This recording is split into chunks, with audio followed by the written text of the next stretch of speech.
I'm delighted to say now we're joined by young Bob. Hi, young Bob. Yeah, well, fantastic. This is my first appearance on the show. Your first appearance on the show. Welcome to the studio. What do you think? It's quite nice, isn't it? Yeah, it's got a very professional and busy aesthetic, which I like. It's not a bad little vibe. Last time I saw you was down at the CPAC conference, which was, week before last? It was 2 weeks ago, wasn't it? Yes.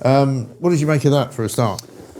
Well, I was only really there to see if there's really oxygen for that sort of conference. Of course, a lot of journalists accused it of being a sort of cross-pollination attempt to Americanise politics. Yeah. I don't think it's true. I think there's somewhat of a degree of a need in Britain for a conference to sort of unite the right. However, it did sort of underperform. Yeah. I mean, I think people aren't used to that kind of thing, are they? That's the difference. I mean, I lived in America for 10 years, and there's lots of things that happen in America that people in Britain just don't really get. Well, there's it's a bit like going to a basketball game. You kind of go, what's going on with the basketball? Why do people love it so much? And then once you're there and you kind of immerse yourself in it, you sort of get it, like American football as well. And I think as a first attempt, I thought it was all right. Yes, there's several reasons why this sort of project might fail or might fall short of what it looks like in the States. First of all, obviously funding. Yeah. There's a high degree of infrastructure, and also I think a lot of donations in America, for example, are tax write-offs. Yeah. You don't really see the same tax codes in the UK, which means it's not financially feasible for millionaires to sort of invest in a right-wing project in Britain. Yes. Also, I think in terms of the Overton window, America's more right-leaning, and the public are more in tune with the sort of loud, blasé music that you saw at CPAC. So it's going to be a long haul in actually trying to make these conferences popular. Yeah. However, anyone who's trying to have a crack at it certainly has my support. Yeah. I mean, it's interesting, isn't it? Because you're, in a way, doing something which is quite American in the sense that, you saw what Charlie Kirk was doing. You go out and do something similar. And I'm not trying to trivialise, what happened to him or anything, but, what you do is unusual in British terms, isn't it? Because you basically go out there and ask people to argue with you. You set yourself up in a stall. Sometimes you get attacked. Sometimes you get, verbally abused.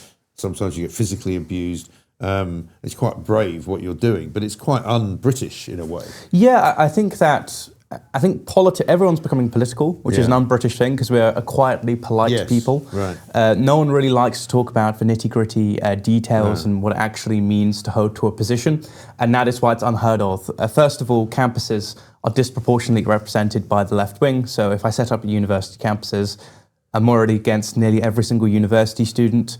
Also, as well, the laws surrounding public squares. Right. So if you're a US organisation, you can literally set up anywhere on campuses because it's publicly owned property.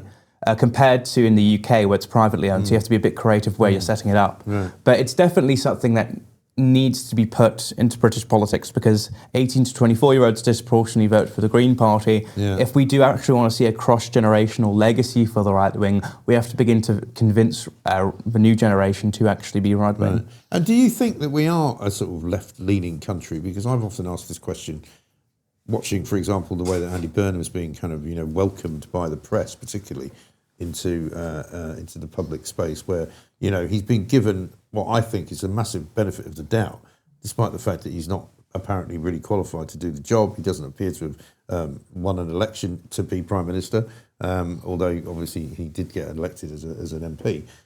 But I wonder whether that we have this kind of left-leaning sort of, I suppose, centre, if you like, where people are more willing to kind of embrace left politics than they are in right-wing politics, which they ostensibly see as something sort of a bit mean. I think that Europe as a whole, compared to America, is more susceptible to either swinging towards the left and the right because we think of ourselves not just as individuals, which is usually the sort of right-wing school of thought, but rather as a collective group. Yeah. And that either lends its support to nationalists who want to be proud of our ancestors and what they built, compared to the left, which, they do think as a commune, right? That's what socialism, communism teaches. So I think that we have a longer history of thinking of ourselves as a group of people rather as individuals compared to in America, which inevitably means that we are prone, I don't want to say to being more radical, but I think the centre ground is essentially dying in Britain. Yeah. And especially young people, they're susceptible to the vibe of the left. That's why I like to do it. It's vibe-based politics. Right. You saw this initially with Zach Polansky when he was surging in the polls, where he was obviously running on his local campaign of hope. Yes. You know, just saying anything that people agree with. Well, this is what Burnham's doing now, isn't it? I mean, he's literally just kind of coming out with stuff that makes people feel warm and fuzzy, as if, you know, that's going to change anything, when it really isn't. You know, I don't know how long it's going to be before people either start to see through it, or they ask him to actually prove that he wants to do something different. I think that this is the honeymoon period. The successes of his social media campaign, but even then you're seeing it slightly crack. I mean, the comparison that what he's doing on his social media campaigns, like to David Brent, because it seems really inauthentic and quite exhausted. So I think that we're living in a honeymoon period like we did with Keir Starmer, where people want something new, they'll believe it for a few weeks, but then as soon as a few weeks are up, people are going to be harshly critical of them. I think so. And also for Starmer, I mean, he kind of fell into a bad trap almost straight away, because as soon as he got in, talking about transparency and talking about having no cronyism, it turned out that one, he wasn't being transparent, and two, he was a massive crony because he was buying, or getting rather, free stuff from Lord Ali. You know, he was buying his clothes for him, buying spectacles for him, he was getting free tickets to Taylor Swift. And then, of course, Southport happened, which was an event that he couldn't control and which he completely messed up, not least by sending Lucy Connolly to prison, and by going up to Southport and spending, 19 seconds, you know, visiting the scene and then leaving. And I wonder whether there will be an event of some kind which kind of derails Andy Burnham and means that if he doesn't, you know, respond to it properly, people will see through him. I think people like what they know, and when they invest in something they don't know, like for Andy Burnham, we don't really know his policies. Yeah. You know, he says he wants radical change to move away from neoliberalism, and these sound quite nice. But obviously, people like what they know, and they don't like what they don't know, which means that as soon as what they don't know doesn't serve them properly, they'll immediately say, well, why don't I just go back to what I know? And this is what you see with the uni party, right? And this is why reform were held to such a high pedestal, because they're trying to sell something new, which means that if they fail or if they fall into scandal, people are just going to say, well, you're something I don't know, but you're doing the same things of the things that I know, which means I'm just going to go back to the uni party. And that's what Andy Burnham's also going to have an issue with, because people are going to be hypercritical of him. They're immediately going to say, well, we already had a guy, Keir Starmer, who's doing exactly the same thing you're doing, falling into the exact same traps. So why did we get an unelected new version of you? I think Tony Blair put it quite rightly when he said that it's just a change in personality. It's nothing new in terms of policy. Yeah, right. And today is the mayoral election in Manchester, which everybody's kind of forgotten about. You know, I woke up this morning and went, oh yeah, that's going on, because it's sort of been pushed to the back of the queue, hasn't it? Where if it had been maybe 6 or 7 months ago, there would have been a lot more clamour around it. It seems to me that, you know, people would be saying, oh, you know, because at the beginning people were saying, when Andy Burnham was talking about possibly running as an MP and giving up the job, there was talk of Reform possibly winning the election, and maybe it would make it much harder for the Labour government, actually, if the Mayor of Manchester is a Reform candidate. But it's beginning to look as though nobody's even talking about that now, and they probably should never have been, because it's such a big majority, isn't it? 450,000 people voted Andy Burnham in to be Mayor, and only 50,000 people voted for Reform in the last election. Do you see any kind of conclusions that we can draw coming out of how the vote goes today? I think the only real party, to be fair, if you look at their social media, who've thrown the kitchen sink at it, is Restore Britain. I think everyone else has noticed that their performance is going to be quite... Like the Green Party, they've fallen off of the polls. They're polling at 8%. Reform aren't polling too well in Manchester. So it seems like both of these new parties, who are supposed to sell themselves as the new alternative for the left and the right, are being a bit more quiet about this, because if it's set on a national stage, if all these media companies talk about their performance in Manchester, it would lower morale, it lower the confidence in the voters, and like I said, they'll just revert back to the uni party. And so, I mean, I suppose if you were to make a judgment then tomorrow, once the vote comes in, once we've counted it all, I mean, what I've said earlier today is if Reform's vote goes up, then that's probably a good thing for them. If Restore get more than, say, 5% or 6% or something like that, that might be okay for them. But I mean, it's all gone a bit quiet, I suppose, is what I'm trying to say. Yeah, I think, you know, in politics there's a honeymoon period, and certainly for Restore, that honeymoon period was met with large success. and now it's largely quite quiet, which is what you come to expect for a party of that size. I think that Marlon West, out of literally every single candidate, is probably the best on paper. He's the Restore candidate. Yeah, right? he's the Restore candidate. He's the father of a grooming gang survivor, and that's solely what he's campaigned on. So I think that he's the best for the party and also the best candidate out of the bunch. Right. However, realistically, I think last polls suggest they're at 7%, which is pretty good. However, if you look at other examples like Nick Buckley, for example, who ran as an independent, who has a similar vibe to him, I think comparing to that, they've probably underperformed, considering they're the only party who've really, again, thrown the kitchen sink at it. They're the only ones who've really seemed to do any social media and publicity about it. I think Marlon West went to Manchester Piccadilly Gardens, spoke about the increase of crime. Their investigation unit did a Freedom of Information request showing crime rates increasing throughout the year in that particular area. And despite the fact those statistics are underreported because the police in that area don't really keep good data, it's still significantly increased. There's a lot of drug crime going into that area. So it's unfortunate, but I think that, Labour with their new premiership have completely overshadowed that election. Yeah, so not really much to learn from it in your view, from the sounds of it. But I mean, if Restore was to get 7%, would that be something that Rupert Lowe would be happy with, do you think? Yeah, most certainly. I think that their sort of mantra has been contest every single election. And I think elections, as you're seeing in Clacton, are always a good PR move for candidates and parties. But they're not contesting Clacton, are they? Restore? Yeah, that's off a bet that... So when you say contest every election apart from Clacton... Yeah, because I think that's the exception to the rule. But I'm... So you think they should be contesting it, though? Because surely... Personally, yes. The point of Restore is to challenge reform, right? It's to say to them, you're not doing what you said you would do. You're becoming far too mainstream. You're becoming far too kind of, centrist, and therefore we are going to offer an alternative. So it seems to me that would have been a perfect opportunity, would it not, to have gone to Clacton and gone, let's test the water. Let's see what we can take from the leader of reform. I personally think, I understand the schools of thought within Restore and even the Conservative Party and Labour when it says we're not contesting this election because it lends legitimacy to what Nigel Farage is attempting to do, which is the sort of Andy Burnham effect of, let's have a by-election on a referendum on my leadership. Yeah. That's what Andy Burnham did. If he had a high portion of the vote, he would go for the premiership, and that is what Nigel Farage is doing, because I'm assuming he comes off of a sort of character who at some occasions within his political career sometimes gets a bit tired, doesn't want to do this. So for him, I'm assuming it's just, well, if people vote me in, that means I'm staying and continuing the fight. And if they don't, it's a good way of retiring. Yeah. So I understand the school of thought that says we're not contesting this election. However, being in Clacton myself, I think the good people of Clacton actually deserve a genuine election, not just between a man with a bin on his head and Nigel Farage. Yeah, I agree. And I think that actually those who say, Nigel's making it all look really rather stupid, I think it actually is on the other parties who haven't contested it who are making it look stupid. And I think at the end of the day, when the count is being held and everyone says it's going to look ridiculous because there's going to be Count Binface and there's going to be Nigel and hardly anybody else. I mean, there are other people running. Lawrence Fox is running, William Clouston's running for the SDP, there's quite a few independents. There will be a crowd of people there.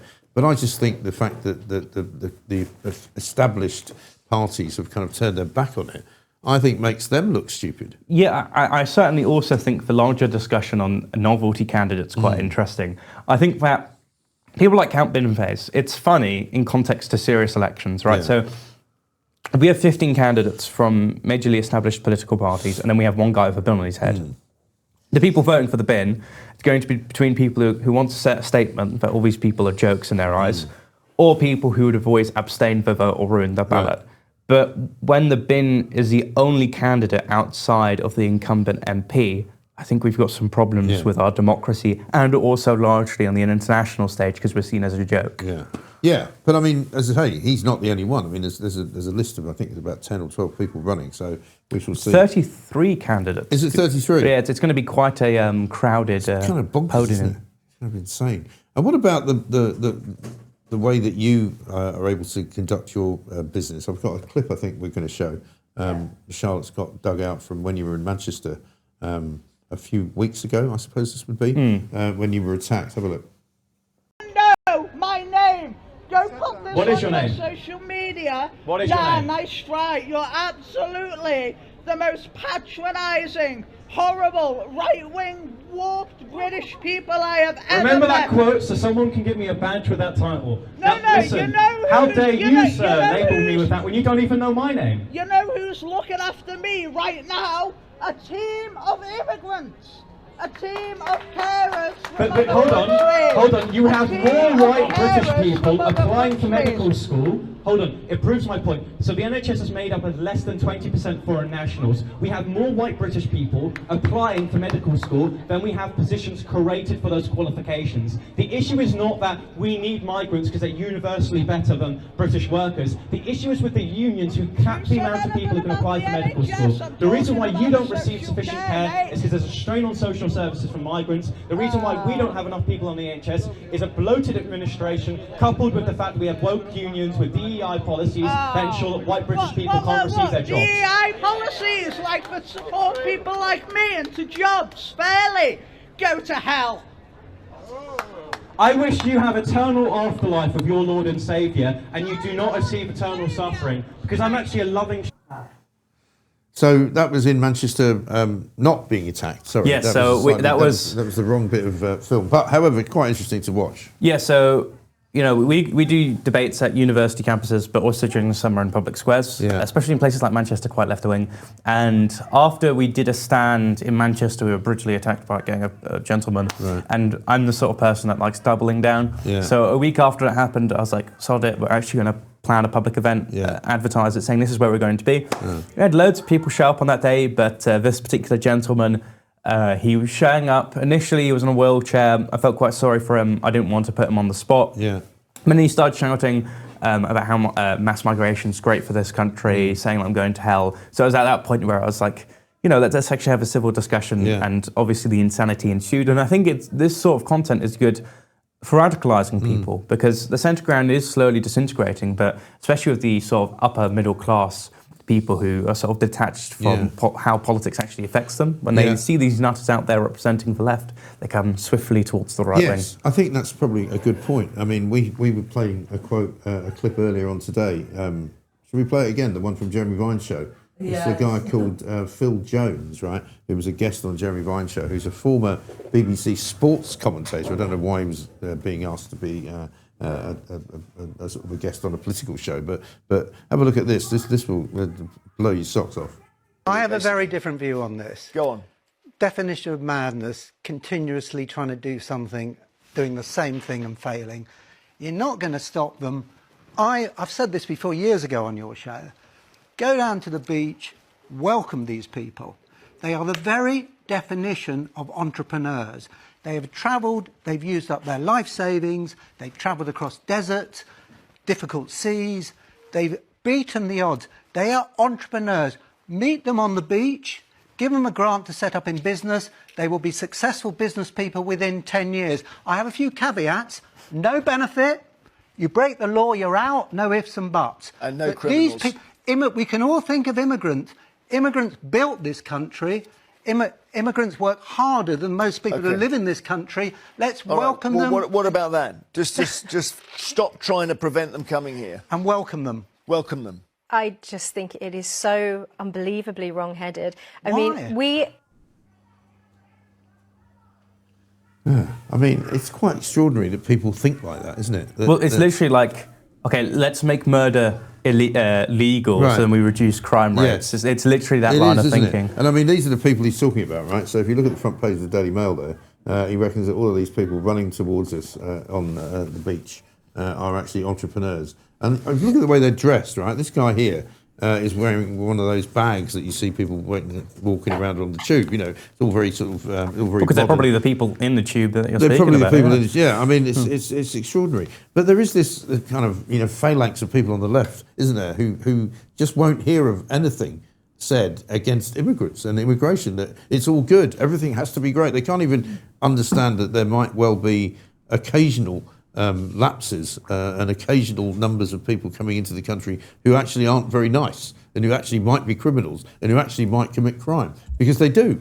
Well, the problem is that, like, if you look what happened in Northern Ireland, if you look across the country during like summers of protests, it's not that these people are political activists. It's that these are the populations of Britain who have been affected by mass migration, comparing to the left who haven't. right? So they live in like student secluded zones where they've never actually had to deal with HMOs or migrant hotels. They haven't lived in an area long enough to appreciate what it once was. That's why a lot of lefties are quite young people, or they're quite considerably rich and never have to deal with the impacts of people's political decisions. Those are the people who say, well, they're entrepreneurs. And I might actually agree with these people. We can agree these people are entrepreneurial because they're economic migrants, because they're not thinking about... entrepreneurial in the same way that a shoplifter is entrepreneurial. Yeah, right? It's that these people are economic migrants, that they have no appreciation for the land they move into, they just see it as another economic zone where they'll move. And also, again, if we're talking about how incredibly difficult it is to get to Britain, then why don't you just go to another country that's closest to you in order to seek genuine asylum? Yeah, that would make sense.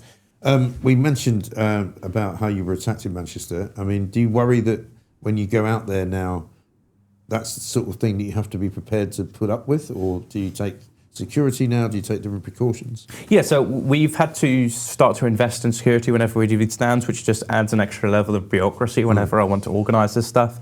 And it's also sort of surreal. I never thought within my 2 years of starting at Speaker's Corner and going on to political activism that I'd be, quote unquote, that important, that I would need security. It's sort of surreal, but it's unfortunate at the same time.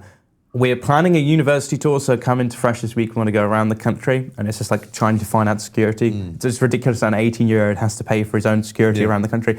Simply setting up as information stands, like, this is what I believe in. But I've always been incredibly fearful of stuff like acid attacks.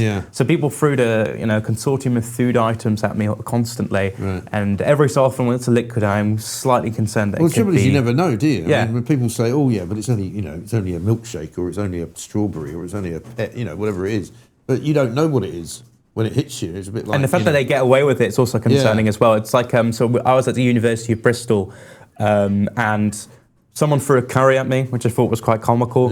Then immediately afterwards, we had about 100 students wrapped around me watching, which was fantastic. But one of them nicked my banner, and then a gang of students attacked me as I was trying to retrieve my banner. The police did nothing about it because they were there, because I notified them that what I was doing. And the university said nothing about doing any actions about it.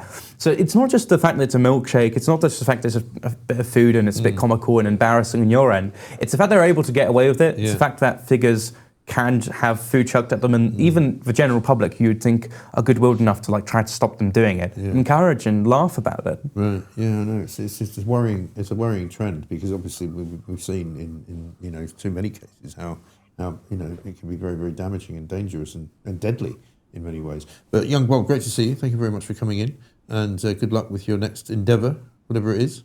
Where are you off to? That's one to organise. We're just slowly editing because we have loads of backlog of debate stands we've done. So I'll be around up and down the country. Okay. I'm quite fast in that way. All right. Well, keep in touch. Sorry, Charlotte. On the screen. Oh, hang on. Is there any way you can find out if young Bob is still barred from Speaker's Corner? Are you? No.